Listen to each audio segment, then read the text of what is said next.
How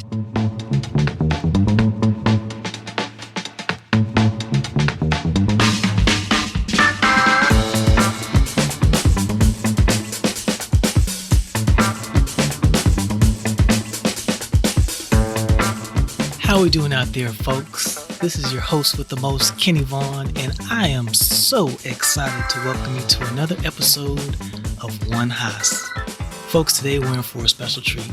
We have the one, the only, Steph Fujii, former Assistant Dean of the Berkeley Haas School of Business, former Director of Admissions, and most importantly, just a great human being. When I tell you I'm excited, I'm so excited for today's conversation. I've been waiting for this for a long time. So to be here in this moment with this lady, it is such an honor. Steph, welcome to One Haas. Thank you so much for joining us today. How are you doing? Kenny, well, right now I have a big grin on my face because you made me blush. No pressure. But I'm so honored and excited to be here with you. I feel every time we have a conversation, it is magical, and I feel energized and hopeful. And boy, have I needed that a lot this year. So thank you. And just thank you for creating this space and inviting me on here. I'm ready for this. Well, it's so interesting that you mentioned that because I feel like 2020 has just been a year. It's been a year, man. And to hear you speak about hope, to hear you speak about the importance of optimism during a time that's been so challenging for all of us. And I know that the challenges of 2020 have impacted us all differently. We just have this culmination of so many things that have happened this year. How has this year treated you? Wow. Yeah, no doubt this has been an incredibly challenging year. I think and feeling the whole range of emotions, which in itself is a challenge for me. Because, as you said, I live in the light and the positivity and the joy. And there has been a lot of heartbreak and rage, anxiety, helplessness, depression. Those are feelings that I try my hardest not to go near. And so I think it's been a really transformational year for me in that since I have been coaching and working with people, it's just been this incredible opportunity to walk alongside people who are going through all of this as well, and to be there with them as they're working through how this global pandemic is impacting them, the racial injustice and violence, a really contentious and stressful election, and that's kind of on this macro level. And then on an individual level, just a lot of their worlds being turned upside down, right? The way that they go through life in terms of work, in terms of taking care of their kids and their families, all of this stuff has been a massive amount of change for people to hold. And I feel like through my work, it's been about creating a space for people to feel all of that and to work through all of it, which has been so meaningful to me to be able to work with people in this way. I feel like is me walking in my purpose. And they've taught me so much, right? Because I've had to learn, how do I be with my own feelings and my own stuff and also be there for them? Because that's not something that I had a deep capacity for before. I think it was, let me just push down everything that I'm feeling so I can focus on you and be there for you. So I think this has been a tremendous time of learning how to be in it all and be fully in it all, which I'm so grateful for. And it's been challenging, but it's been incredible to see how resilient people are and how adaptable, that I think it's created openings for people in their lives to really think differently about how they go about their lives, about what's most important. And so there was a greater openness to change, whereas I think a year ago, there would have been a lot of resistance to the work that we were doing, but everything else in their life was changing. So they were open to, yes, let me try something new, and to see the possibility of how people can step into their potential and their capacity in doing that work has been beautiful and inspirational. Yeah. So I feel like that's been one of the biggest reveals of 2020 is I don't think anyone could have predicted just the uncertainty that this year would have brought about.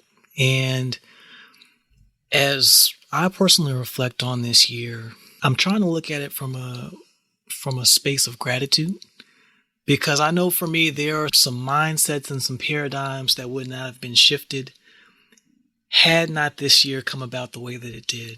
And as I'm thinking about all the challenges that we faced individually and collectively. One of the questions that came to mind is, what's the biggest thing that you've learned about yourself this year? Because I think so many of us have learned these very deep, almost spiritual lessons that would not have otherwise came to the surface had we not had to endure, had we not had to show resiliency, had we not had to deal with pain and crises and really just endure, the physical, the mental, the spiritual pain, the psychological pain of this year. What do you think has been one of the biggest things that you've learned about yourself over the course of 2020? That's a great question. I think, and I'm still learning this, I'm still learning a lot, but this one in particular is the beauty of surrender. I think that's what comes up for me. As somebody who has been a lifelong planner and who likes structure and focus and goals and achieving, I think I've had to let go of a lot of that. And I started this journey when I quit my job with no plan a couple years ago. To be fair, there was already a groundwork and a willingness, but I think the road was being set. Absolutely. But 2020 really accelerated that journey of, I think it goes back to what I said earlier of, I think it's given us a time and a space to reflect on what's most important and how we want to show up in the world and how we want to show up for each other. And for me to do that in a way that feels, that just feels aligned with, I'll say like mind, body, spirit, has meant I've had to let go of a lot of things, just a lot of the ways that I've defined myself in the past, the ways that I have created safety and comfort. And I'll give you an example. One is I find an incredible amount of comfort in knowing and understanding. So I will analyze everything. And once I feel like I have a good understanding of why things happen or what's going on, I can deal with anything, right? Like I will have plan A, B, C, D for how something could unfold. And that just didn't work in 2020 because everything was changing constantly. And there was just a lot of the emotional work that I had to do that was, it was just about that surrender. So I think I've learned that I have the ability to do that there's beauty in it and there's power in it.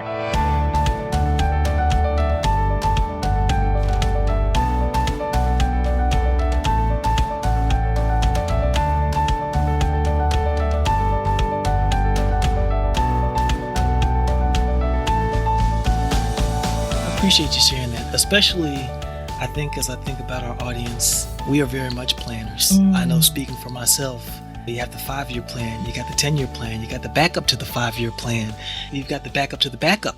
And what 2020 just continues to teach us all, I think, is you just got to tear it all up and just step out on faith. And I think that is the resounding lesson that I think I'm going to take with me into 2021 is there's something truly special about not knowing. Right. And I think it's so fitting that you chose, out of all the words you could have chose, you said the beauty of surrender. And it's not something that I think people take enough time to celebrate. It's not something that I think people take enough time to really embrace.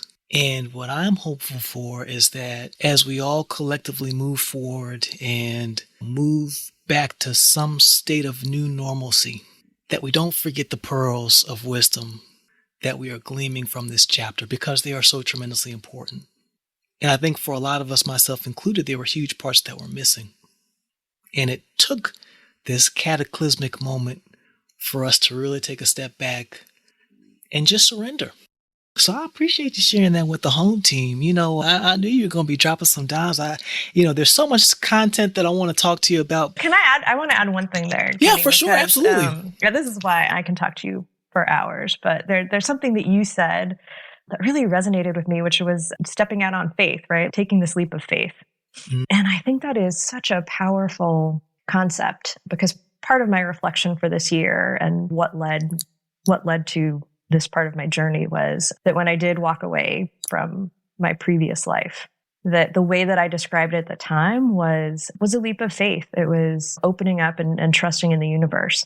And I think what this past year has taught me is it's absolutely a leap of faith, but a leap of faith in myself and trusting in myself. And man, that is something that I would love to bring to as many people as possible because I feel like it has changed everything for me. And I wouldn't have said that I didn't trust in myself before, that I didn't have faith, that it was in a very, I think, narrowly defined and constructed way. Well, what I tell you the proof is in the pudding, because I know our viewers can't see. This is a podcast. I wish we were streaming this, but you got a big old smile on your face. You got the glow. So what I'm telling you is the result speaks for itself. And for those folks who may be in a position where they may have to step out on faith, they're listening to this right now, and they've got a big decision. They have uncertainty is looming around the corner. They're thinking about a lot of different things. What's your advice or words of wisdom on the other side of that decision? Even just the feeling. Yeah, liberation is coming through so clearly for me. Liberation. Come on now. Yeah. Come on now. And I've shared my story with a number of people, and they're like, oh, that's so inspirational. It's so brave, which it didn't feel like any of those things at the time. It felt scary and it felt necessary.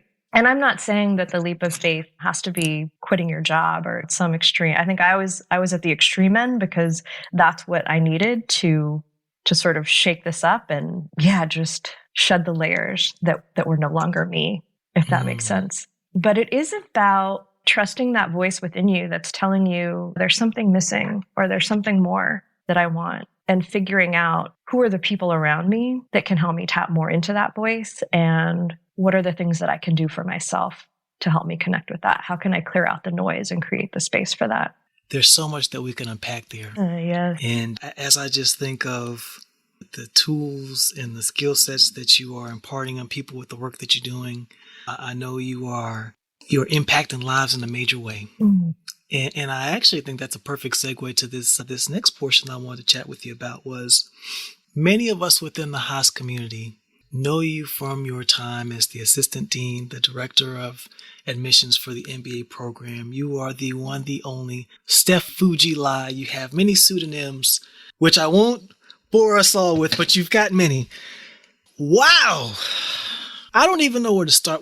So here's where I'd like to start with a story, because I think stories are great. There I was in Fort Sill, Oklahoma. It was March of 2014, and I just put in my application for Berkeley Haas School of Business, and I'm sitting on pins and needles, and I receive a phone call. I didn't know who it was from, but it was a California area code. And I said, I better step out. I got to take this. I was like, excuse me, y'all. I got some business I got to take care of. And on the other end of the phone is the angelic voice of Steph Fujii. Welcome me to the full-time MBA class of 2016. And the reason I wanted to start there is I feel like for life's most significant moments, you remember it like it was yesterday. I don't know how many people you called in our incoming class. I'm sure you made it to almost all of them, if not all of them. But what I will tell you is that was a significant moment in my life that I will remember for the rest of my life. And it brings me to the next theme that I wanted to just kind of have you share with our listeners, which is the intentionality of culture. Because in that moment, I could feel in your voice, I could feel by you taking the time to make the phone call, that I was valued, that I was a member of a team, that you saw me and that I was important. I didn't know what else was behind the curtain. I knew it was going to be good. But in that moment, you created and you established the Berkeley Haas culture in my mind. And from that moment, I just tried to espouse from the values of the seeds that you had planted. So what I really would love to hear is, in the 10 years that you were at Haas, what were the things that you did to be intentional about culture? Because what I've learned over time is I've had a chance to be a part of some great organizations. I've had a chance to be a part of some great teams. And now being in the other side of the table, where it's now my job to create those spaces, you realize how much work it takes to create a welcoming culture, to create a space where people can be their full and authentic selves. So can you pull back the curtain? Can you give us a little bit of that Steph Fujii sauce? Tell us what you was back there doing. Ooh, all right, no problem. First of all, Kenny, thank you for sharing that story. I love that story. And I've loved hearing everyone tell me where they were when they got that call. And I did. I begged the entire team to let me make every one of those calls, because those calls are one of the highlights then and to this day of my life, to be able to welcome people into our family. I remember getting that call when I was admitted to Haas and where I was and how I felt. So I feel even on that personal level, it was incredibly important to make that connection and to create that sense of welcoming into the family. There's something else that you touched on that, as I've been reflecting on this more and more, that when I went into admissions, I was on a different career path altogether, and I had the opportunity to come back and work with the admissions team. And I thought I would do it for a couple of years and be able to share how much I loved my experience at Haas, select who would be part of the Haas community, part of my network, travel around the world and see my friends and classmates and connect. And then I ended up staying over 10 years because it was so much more. And you said it, that the admissions process and that call was, it is a privilege to have people share their stories with us, to bear parts of themselves that maybe they haven't shared with anyone else. And we definitely had that in the admissions process. And so it was an incredible privilege to be able to read these stories. And that call was the moment where I got to call and say, Kenny, I see you. We see you. And we welcome you into our family. And that to me is like the core of why I did that for so long and the core of the work that I do now, that I think there is a need for us to see each other and to be seen. So that was such a guiding light for that work. And it was possible because of the strong culture at Haas. So to now answer your question about culture and being intentional about culture. Culture matters because it's a reflection of how we see the world, right? It's how we see the world around us. It's how we see our place in the world. And it provides these guidelines for how we behave and how we treat each other. And having very clear values and the defining principles that Dean Lyons really spearheaded and created and articulated for the Haas community was powerful and made our job in admissions so much easier because it gave us this way to really think through what does it mean to be confident without attitude, to be a student always, to question the status quo, and to be beyond yourself. They weren't just words. These were authentic reflections of the experiences that our current students had, that I was like, yes, this describes my classmates when I was there. We heard from alums who graduated 50 years ago who said that describes my experience at Haas exactly. So these were real. They were aspirational, but they were absolutely real and authentic. And it was a powerful way to tell people what we were about. Before we would say there's just this special sauce, right? There's something unique about the Haas culture. And we would read applications and we would talk about, yeah, they fit. We would ask our students and our alums who did all of our interviews to evaluate fit with Haas culture. And it meant something probably slightly different to each person and something the same, but it was hard to articulate. So the defining principles gave us very clear ways to talk about how people embodied, didn't embody, or had the potential to embody these 4 principles. So that student always, I remember that first year when we brought the defining principles into the application process. So we asked essay questions about them. We had our alums and student interviewers evaluate each of the 4 defining principles. But I remember a lot of the essays from that first year, students always, the examples were, I studied abroad, or I learned a new language, or it was very literal of, I was a student, I learned something. And so after that year, we realized that we really needed to take a step back and think through, what are the qualities and what are the behaviors that we would expect to see from somebody who is a student always? And it's not just that outcome of learning, but it's an approach to the world, right? It's being curious about the world around you. It's being willing to go outside of your comfort zone and try something different to learn. And so there are all these ways that for each of the defining principles, we started to articulate what are those qualities and values, and how can we ask questions that help us learn more about how somebody does or does not embody these? How can we learn from recommenders who are evaluating these candidates about what they see in terms of these types of behaviors? And how can we help guide our interviewers to more clearly think through fit with Haas along each of these values? And we refined it every year. And it was also incredibly powerful for prospective students who were drawn to this culture because it was these are my values, or these are the values that I want to hold as a leader. This is the type of community, team, organization that I want to create. To our current students, I remember when I was assistant dean during orientation week, one of our first year students came up to me and he's like, Stephanie, how does the admissions team do it? Like, how do you bring together people with such different backgrounds and experiences and perspectives? And yet we all have this thing in common. And I was like, it's shared values. There's such a power in that because it creates a sense of we are different, we disagree, but we will hold ourselves to a certain way of behaving and treating each other that makes us more than just a group or a team, but it really makes us this community.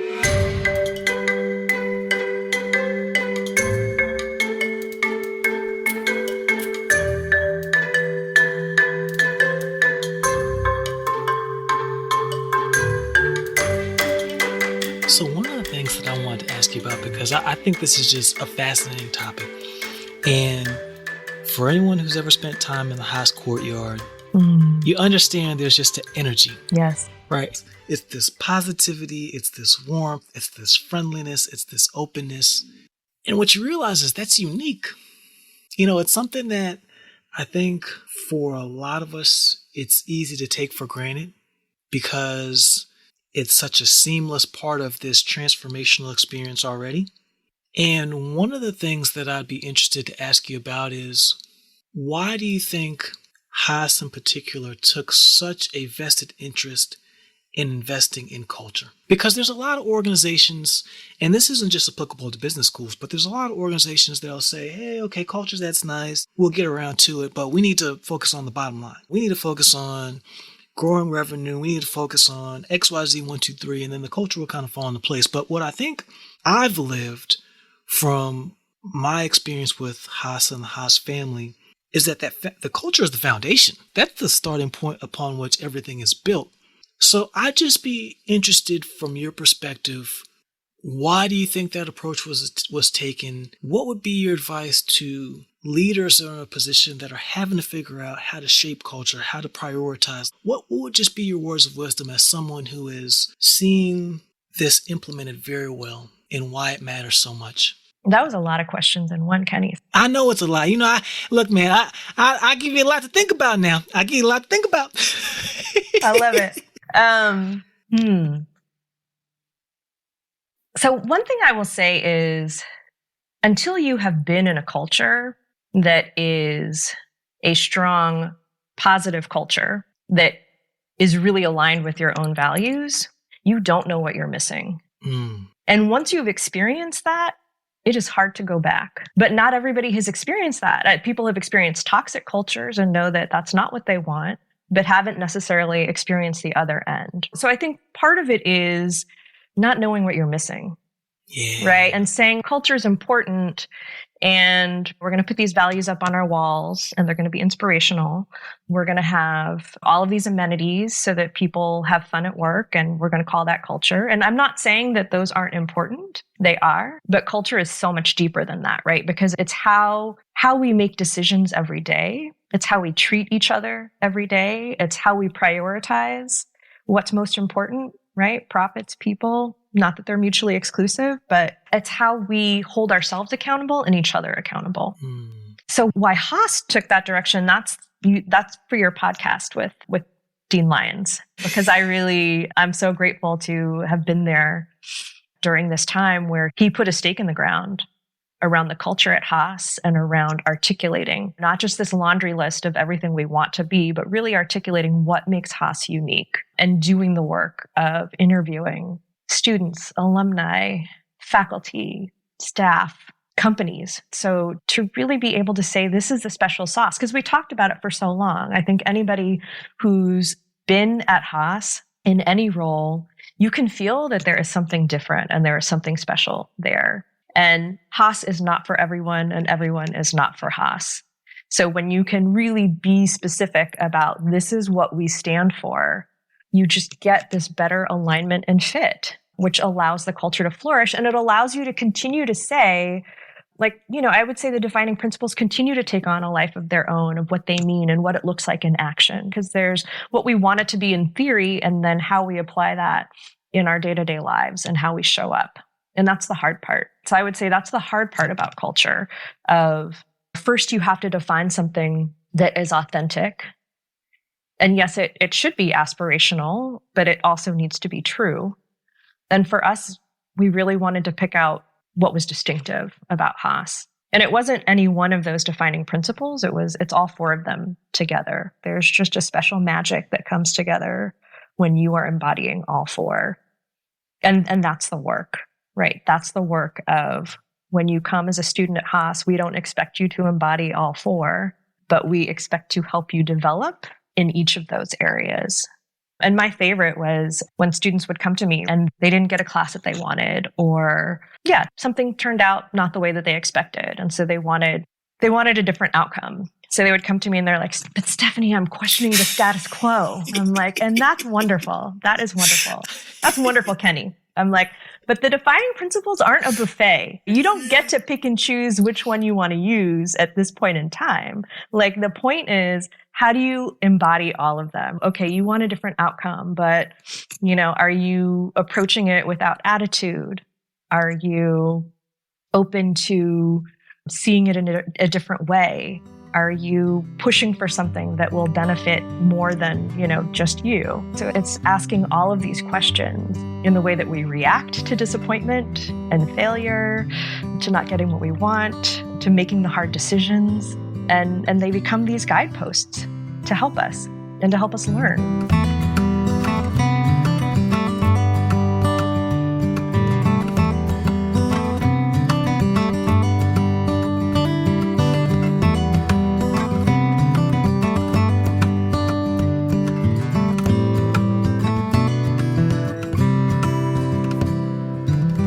So I'm so glad that you mentioned that, because I think one of the beautiful things about how these defining principles have shaped the Haas culture is I will never forget. And it's crazy how sometimes it feels like history is just repeating itself with all the stuff that's going on this year with some of the civil unrest, racial inequality. And I remember it was the end of my first year there, and the verdict in the Michael Brown case was released, and Ferguson was on fire. Mm. And that was an emotionally traumatic day for me. Emotionally traumatic. Actually, it was December 3rd because it was my birthday. Mm. And what I will remember most about that day is how, as a community, we came together for multiple moments of solidarity. And it wasn't just the students. It was the faculty members. It was the dean. It was across classes. And even if people didn't quite understand exactly what I was feeling in that moment, I knew that they cared. Mm-hmm. Unapologetically. I cried with people that day. People went out of their business, literally stopped to make sure we could wrap our hands around each other as a community and be there in a genuine and authentic way. So as we talk about culture, I just really want to bring this thing full circle to emphasize that these are living, breathing things that we are imbuing people with. And as I carry forward in life, these are things that are literally defining moments for me, that now as I face crises again, I can now draw back on this reserve of positive memories and say, you know what? I might not have the answer here, but I know it was very helpful to me in this moment. So maybe there's something that I can do to emulate or to reflect or now bring that to my organization, because I know what it meant to me in that moment. 100%. Yes. So thank you for being intentional about creating those spaces. Now, I would be remiss. We've done all this talking, and I haven't got a chance to hear your origin story. What I would love to hear is, as I look at the arc of the snapshot I've seen that is Steph Fujii, there are some very real themes. And one of the themes is just a love of people. Mm. You've got this energy, you've got this aura, you're a very uplifting person, you're a very positive and motivational person. You're the type of person that breathes life into those around you. Kenny, you're going to make me cry. Look, man, I'm just telling the truth now. We just got to call it how we see it out here in these high streets. Mm. So the $1 million question I have for you is, when was that seed planted? Was that something that's always been a part of you? Was it something that you saw in your parents and you just wanted to carry forward? What was it that planted that seed, and then what was it that drew you to your life's work? Wow. We're going to be talking out here one house now. Yeah. Come on now. Where it's going to be a whole other podcast. Where was that seed planted? Yeah, I think the love of people and being of service absolutely is from family, from culture, and just what I witnessed around me. So I think that sort of at the core has been important. I've always been fascinated by people and their stories. In college, I majored in cultural anthropology because I accidentally took a class in my first year, and it made me realize, like, wow, how I see the world is socially constructed, and there are so many different ways of seeing the world, and it was just endlessly fascinating. And I think that led me into the different careers I had. I would say coming into admissions, I've always thought it was this accidental thing of I just happened to be at the right place at the right time. I was a Haas student ambassador when I was a student at Haas. So I had this colleague. Shout out to the HSAs. Right? Come on through. Right? Come on all the way through. HSAs for life. I'm sorry. I had to give that plug real quick. But for that, yes. Anytime, all the time. But I came in and I was like, I'm going to be a Haas student ambassador. That is my goal. I'd always been in like recruiting role, like taking on recruiting responsibilities in all of my jobs because I love that, getting out and meeting people, sharing the experience, figuring out who's a good fit. But like I said earlier, I thought I would come back, do it for a couple of years and then go back to my nonprofit work. And, as I've been reflecting more and more, I think the seed was planted. And I didn't realize this, but I'm going to take you back to, I was in junior high or high school, and my dream was... Now, can you remind us where you're from? Berkeley, California. Okay, Berkeley, born and raised. I see you. That's right. Local. My dream was to be an actor. That was it.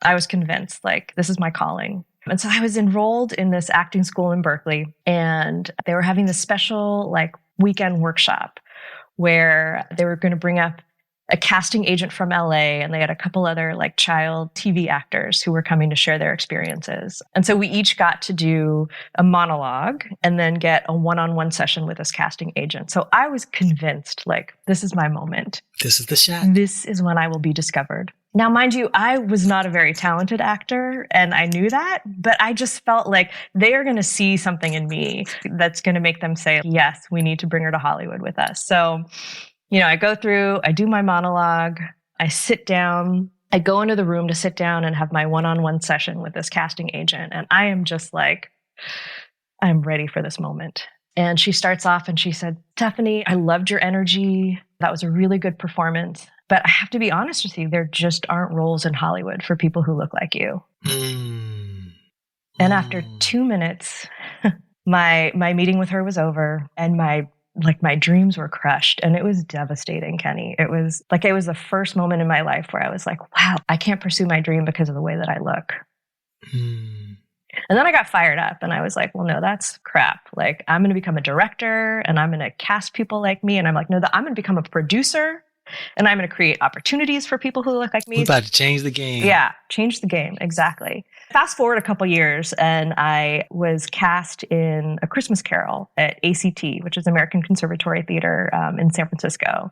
So professional theater company. I was cast in the role of Martha Cratchit, so the oldest Cratchit sibling. And we had a multiracial family. It was beautiful. And it was this moment of like, I recognize this is theater. This is not Hollywood, but wow, like, this is a place that has welcomed me, and we became this family for the whole run of A Christmas Carol. Like, it was an incredible experience. So when it came time to apply to college, I remember for Brown, I think they had one essay, and it might've been like, tell us about yourself or just something. And you had to handwrite it because that's how old I am. Back in the day, they wanted a handwritten essay of tell us about yourself. And I wrote about that experience. I wrote about that experience of being told that I couldn't pursue my dream because there weren't roles for people that look like me, and then discovering theater. And it was like I just poured my heart out into this essay. And it was the only school where I wrote about this experience. And I didn't think I was going to go to Brown, but I did. I ended up going to Brown. And my first year there, I tried out and was cast in this play called Angry Asians in Love, written by a junior Filipino student. Watch out now. That's right. And that was also a year of just really connecting with, discovering my Japanese American, my Asian American identity. That's definitely a whole other podcast. So this was just like all of this coming together. And I will never forget, after one of the performances, feeling some emotion here. This gentleman comes up to me and he introduces himself. He says, "I'm John Brown. I am a member of the admissions team. And I presented your application to the admissions committee."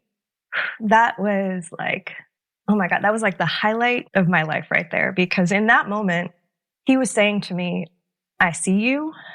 And in coming to see me in this play, he was saying, "I believe in you and I support you." And here was this wound that I had been carrying. And man, the impact that he had just on my being from that experience. And I'm embarrassed that I didn't connect the dots till recently. And I've tried to track this man down to tell him like what an impact he has had. Yeah, I think that's when the seed was planted, Kenny, and I didn't even realize it. But like, this was a way to bring this to people, to see people. Circle.